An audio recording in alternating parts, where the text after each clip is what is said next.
Welcome to what is historically the last video I do every year, and also my favorite video that I do every year, my favorite vegan products of the year video. I love vegan products, I love talking about vegan products, and I love hearing what you guys have tried and also liked or didn't like, or any other products that I didn't mention. I just think it's like a good way to spread the good word on vegan products. When I was preparing to make this video, I was thinking to myself that this is the third time I've done this video, but then looking back at my channel, it's actually the fourth time I've done it, which is crazy. And always when I'm preparing to make these videos, I'm like, I don't really think I have enough. Like, I didn't really try that many new products, so I'm not really sure what I'm gonna do. And then things will start coming to me and I'll start writing them down, and before I know it, I have 10 categories. And I'm like, oh, I guess I did try a lot of new products this year. Happens every year. This year was no different. Like in the past, if there wasn't a category where there's something that's like worthy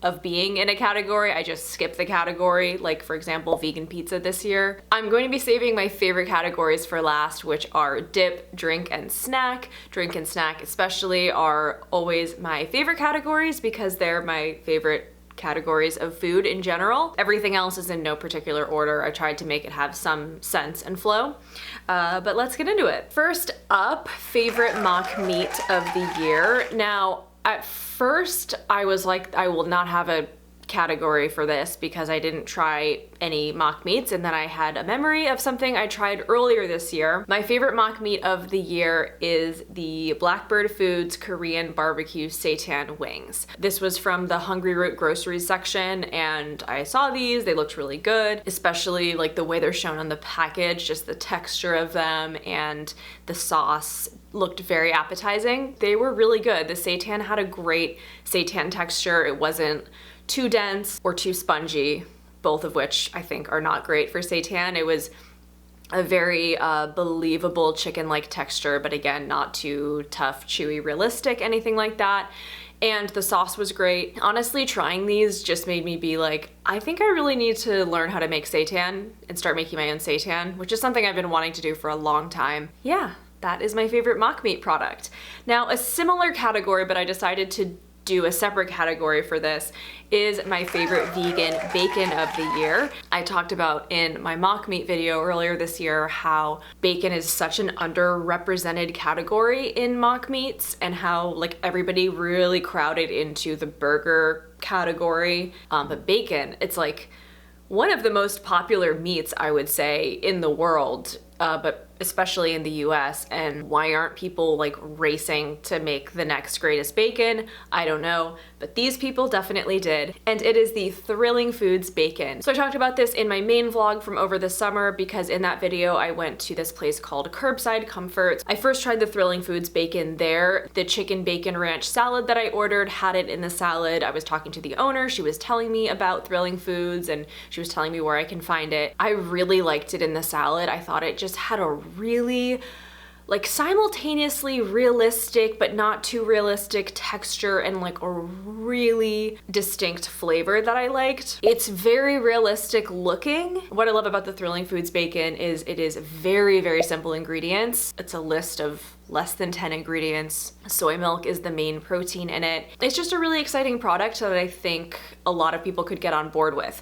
One thing about it is the price point. It is pretty pricey. I think it's around $11 for a package. I think of it as a very artisanal product. Like it's like a super fancy cultured cashew cheese or something like that. Okay, next category is my favorite vegan cheese of the year. This is a category I almost didn't have because I was like, I didn't really try that many vegan cheeses, but I did try recently and really liked the Credo cashew queso. I found this at Wegmans in New York. They always have a great vegan dairy selection, and I always find products there that I don't see anywhere else. I'm hoping that a Wegmans opens in Connecticut soon. I love quesos. Hard to find good store-bought ones. I have had the Wayfair queso on my list in years past, which I absolutely love, which I can't find that anywhere now. So I was excited to see this new product, took a chance on it, and I really liked it. One thing that I liked about it that felt different from other queso products I've tried is it had a very dip-like consistency right in the package, whereas other vegan quesos I've tried, like the Wayfair one, like the Little Lads queso, you have to heat up in order for it to get to a dippable consistency. I thought it was cool that this one you could eat right out of the package, and I think that's what I ended up doing. I don't even know if I heated any of it up. I just ate it cold with chips. Again, here, very simple ingredients, very flavorful, really nice texture, and I would get it again, and I can't wait to get it again. A favorite frozen meal of the year. Now, this is a miracle that I even had one in this category, considering all the issues with Tattooed Chef and Amy's that we talked about in the last video.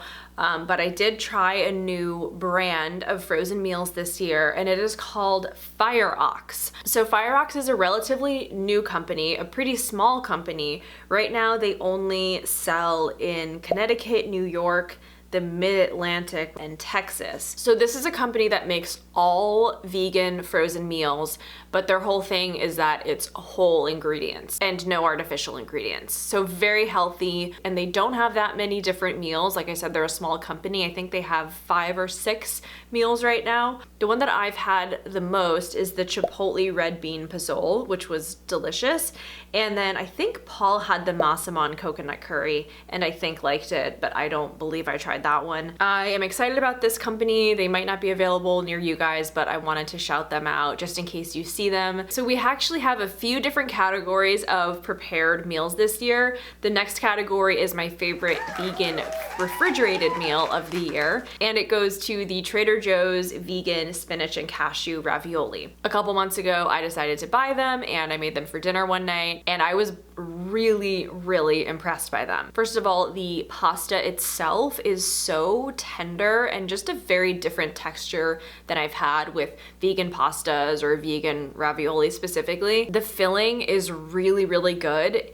It is, I'm sorry, but it is much better in my opinion than the Kite Hill ravioli. The way I've been preparing them also makes them super delicious. So I will take fresh sage, chop that up, saute it in some olive oil, try to get it a little crispy, also have some garlic in there, and then I will saute some broccoli rabe, which is my all-time favorite vegetable. If we were doing favorite vegetables of the year, that would be number 1 on my list. So I saute all of that, so it's this nice sauteed broccoli rabe with this sage and garlic, olive oil, and then I cook the ravioli, add it in, and mix it all together. And I'll eat it with a little bit of vegan parm, either Follow Your Heart or the Trader Joe's Parmesan, which I actually quite like. It is such a good meal. I honestly, I don't have broccoli rabe. If I did, I would make that tonight because I'm making myself really want it right now. Anyway, very impressed by this. They also have a vegan bolognese flavor, which I haven't tried. That is my favorite vegan refrigerated meal of the year. Now let's move on to my favorite vegan shelf-stable meal of the year. This category also could have been called my favorite vegan mac and cheese of the year, because the winner is the Goodles Vegan is Believin' mac and cheese. I only started seeing Goodles on shelves this year, so I believe they're a new company. I can't say if they're new this year, but they are a boxed mac and cheese company that seem to specialize in healthier mac and cheeses. They only have one vegan flavor for now. I hope they will expand because I think this is a very popular product. It has 12 grams of protein, 7 grams of fiber, and 21 nutrients from plants. For me, this is just a great go-to, like when I'm feeling lazy, or I'm on my period, or I'm just really tired for some reason, and I'm just like, I just need a good meal, a filling meal, easy, comforting, throw some green peas in there, maybe some spinach if I'm feeling extra healthy. I have to say this is the best tasting vegan boxed mac and cheese I've ever had. Like I said, I hope they'll come out with more vegan flavors in the future. I've heard a lot of vegans that are very happy with this product. Yeah, that's my favorite vegan shelf-stable meal of the year. I am very excited to announce that we have a new category addition to our list this year, and it is my favorite vegan seasoning of the year. This seems like a weird category, but you guys will see. This is a very specific product. I really like the flavor of truffle. I always have ever since I first tried it. And my favorite seasoning of the year is the Sabatino Tartufi Truffle Zest. I have been looking for a good truffle product for a long time. I've tried truffle salt, which I really liked, but the problem is the truffle flavor is packaged in with the salt. And so if you want more truffle flavor but not more salt, you're out of luck. I think I've had truffle oils before, but you don't always want to add oil to something either. So when I saw this truffle zest in the store, I thought this is kind of what I'm looking for because it's just a powdered truffle flavor. I make a truffle cheddar popcorn. I make popcorn and then I melt some butter in the microwave. I add in a ton of the truffle zest, I mix it around, and then I pour it over the popcorn, mix it up, and then I'll add nutritional yeast. So it ends up being like a truffle cheddar popcorn. It is so good. It is like one of the best vegan snacks I've ever had, and it's great because I can just make it myself very inexpensively. It does have a little bit of salt in it, which I actually like because when I make the popcorn, it ends up just being the perfect level of saltiness. I don't have to add any extra. Overall, it's just a great way to add truffle flavor without, like I said, adding too much salt or oil. This next category, and there's always a theme with this category because I'm always in search of the perfect vegan sour candy, and I found a product this year that blows away all the past winners of this category. For my favorite vegan candy of the year, if you watched my London vlogs, this will not be a surprise, was the Sainsbury fizzy straws.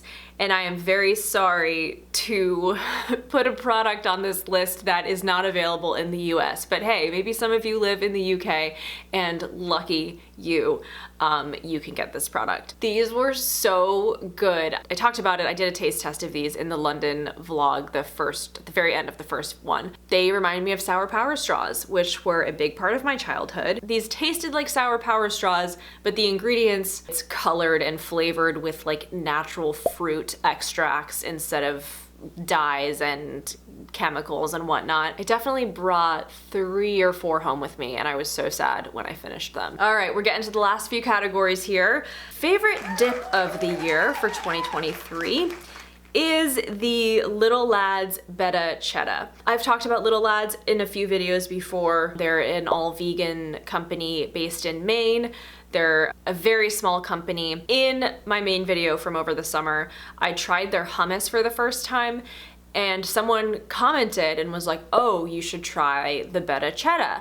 It's a cheddar dip, but it's tahini based and it's really delicious. I bought it and I absolutely loved it. Now, the reason I'm including this on the list, even though you can, I think, only find this product in like probably only 3 stores in Maine, is that it seems like it is a very easy product to recreate, and I thought some of you might like to recreate it. Now the problem is I can't find any evidence of the Beta Cheddar online. Can't find the ingredients. I swear I took a picture of one of mine that I had. It was such simple ingredients. It was basically tahini, sun-dried tomato, nutritional yeast, garlic powder, pretty sure, salt, and I believe lemon juice. But I'm gonna email them to try to get the ingredients, and then I can put that in the description or in a comment for you guys. So that is my favorite dip of the year. All right, we are now down to the final 2 categories, my favorite 2 categories. First up,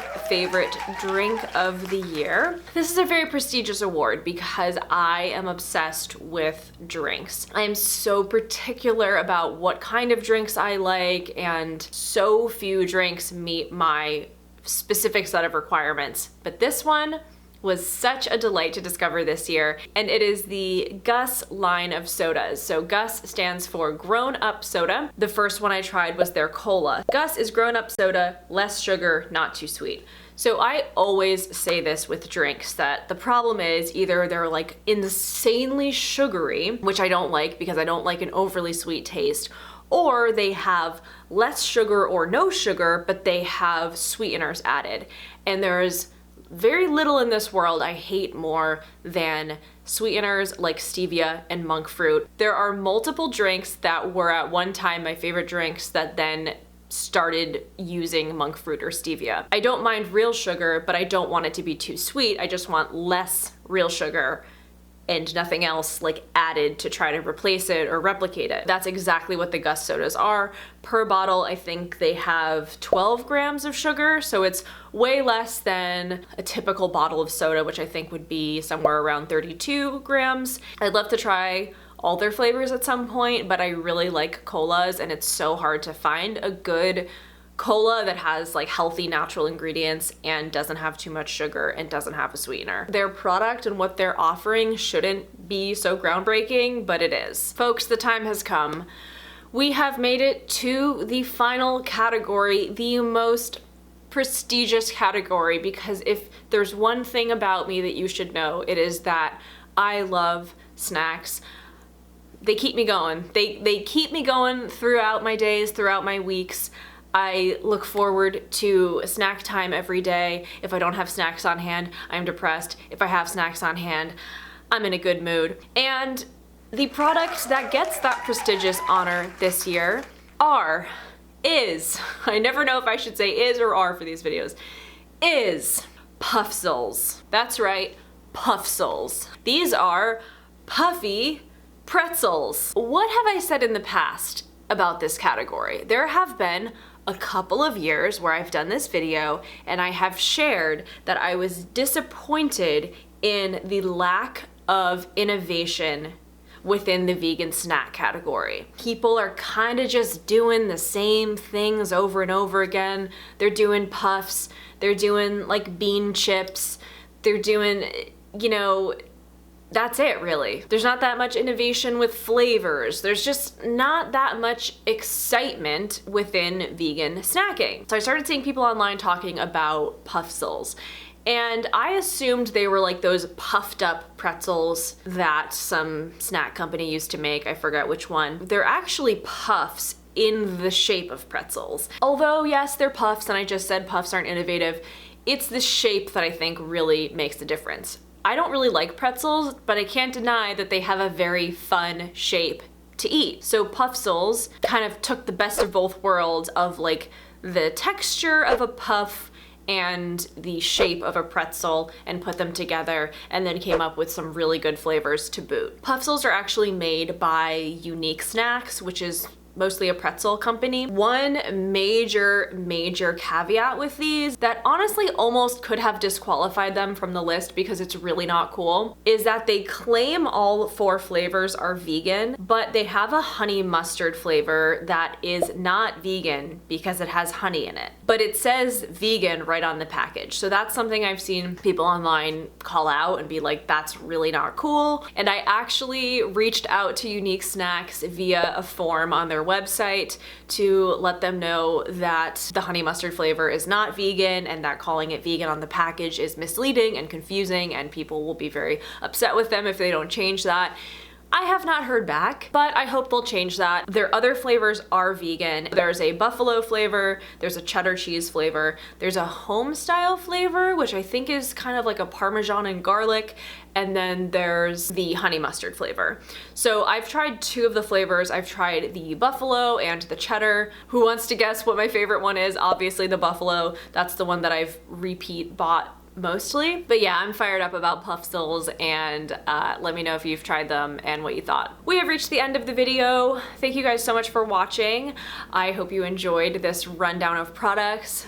Please share if you've tried any of these, if you liked them, what you're curious to try, what you've tried that you've liked. Thank you for being a part of my channel this past year, whether you are subscribed, watched all my videos, or just watched some of my videos. I truly appreciate it. This was a very difficult year for me personally, but my YouTube channel was definitely a bright spot. I gained almost 1,000 subscribers this year, which is the biggest growth I've ever had on my channel in a year. Had a few videos that really resonated with people and brought new people to my channel. So if you are one of those people, I'm so happy you're here. If you're someone who's been subscribed for a long time, I appreciate you so much. So thank you all for making 2023 such a great year for Totally Forkable. I'm excited to see what 2024 holds. And a reminder for everyone, I'm going live on YouTube on New Year's Day at 2:30. So January 1st at 2:30, I'm gonna be making One of my favorite recipes that I make, I would say actually my favorite recipe that I make, which is a crispy rice salad in a Thai/Laotian style. I'm gonna be posting the recipe. It will be up by the time this video goes live in a community post. So if you want to buy ingredients and make it along with me, that would be fun. Or you can just join to hang out, watch me cook, and chat. I would love to just like chat with you guys about the holidays, and I feel like so much stuff comes up around the holidays, especially for vegans, like food related stuff. And yeah, any questions you wanna ask me. And then tomorrow, Friday, December 29th, I'm going to do a test run of the YouTube live because I've never gone live before. I wanna make sure that I know how to work the interface and see what setup is gonna work best. I'm gonna be doing that at 3 p.m. tomorrow, December 29th, Friday. So if you want to join for the test run, it's probably just going to be like 30 minutes. I'm going to make myself a snack because I'm going to be going skating, and then I'll do like a post-skating snack when I get back. That's it for today. Thank you so much for watching this video. Give it a thumbs up if you enjoyed it. Thanks for a great 2023, and I will see you on New Year's Day, if not tomorrow. Bye!